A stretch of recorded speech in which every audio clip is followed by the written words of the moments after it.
Jangan lupa subscribe YouTube channel Metro TV News dan jangan lupa nyalakan notifikasinya. Pemirsa, tindakan tidak terpuji selebgram yang diduga kabur dari karantina setelah perjalanan dari luar negeri menuai kecaman masyarakat. Kecaman juga mengarah kepada aparat yang membantu yang bersangkutan untuk kabur. Mengapa masih ada saja kong-kali-kong antara petugas dengan masyarakat untuk melanggar protokol kesehatan? Benarkah ada mafia karantina?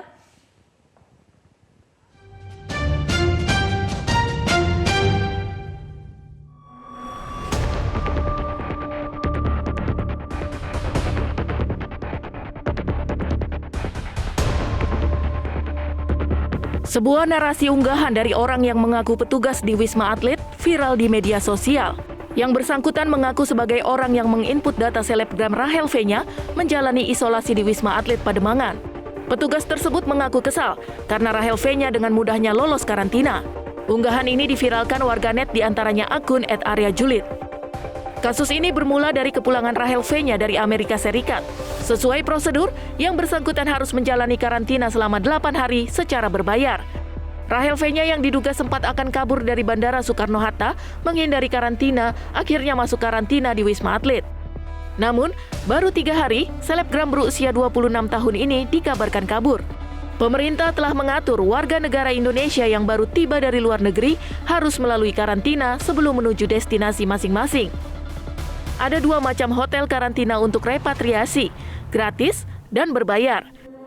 Untuk pekerja migran, pelajar, dan PNS mendapat 2 pilihan, Wisma Atlet Pademangan dengan tanpa pungutan biaya atau menjalani isolasi di hotel karantina berbayar. Karantina berlaku selama 5 hari dengan 2 kali swab tes PCR. Selama karantina, tidak boleh keluar selain karena sakit. Kasus ini bergulir kencang, Kodam Jaya pun melakukan penyelidikan.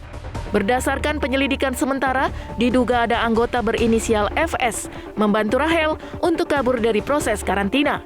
Anggota tersebut kini telah dinonaktifkan dan menjalani pemeriksaan oleh staf Intel.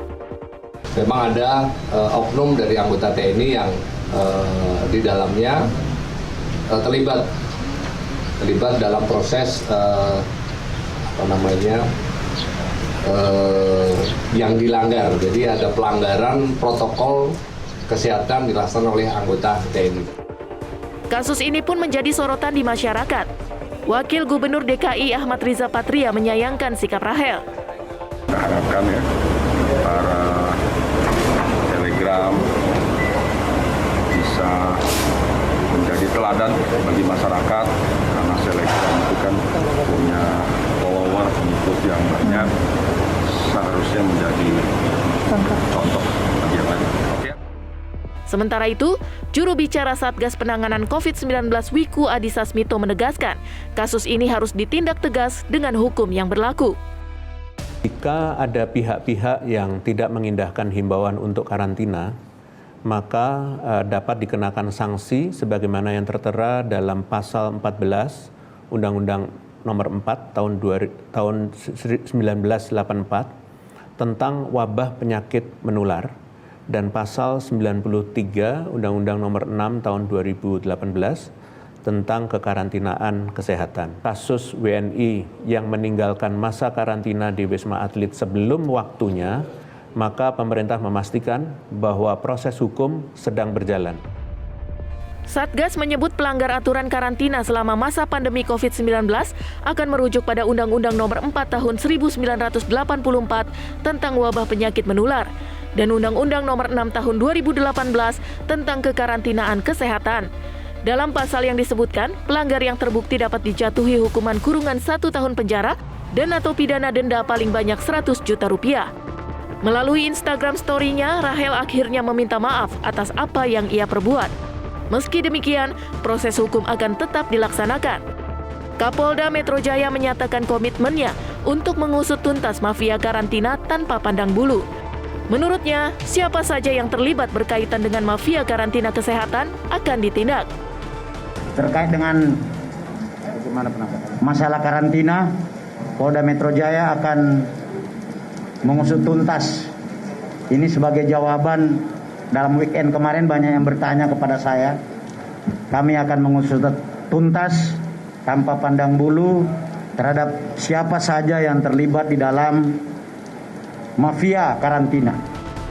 Selain Rahel, polisi turut memanggil 2 orang lainnya terkait peristiwa ini, yakni kekasih Rahel Salim Naudirer dan Maulidah Hairunia yang merupakan manajer Rahel. Terhadap saudara RV ini, kita jadwalkan hari Kamis. Ya, hari Kamis nanti untuk hadir di sini. Nanti kita sampaikan teman-teman. Tadi Pak Kapolda pun menyampaikan, kami akan sidik ya secara tuntas. Bahkan Satgas pun nanti akan kita bentuk bersama-sama kita semuanya untuk mengawasi tentang karantina, karena ini dampaknya yang memang sangat-sangat berbahaya. Kasus ini menjadi peringatan bagi siapapun agar jangan main-main dengan protokol kesehatan. Sebab pandemi COVID-19 sudah memakan banyak korban jiwa dan berdampak buruk pada perekonomian. Dan sikat habis mafia karantina.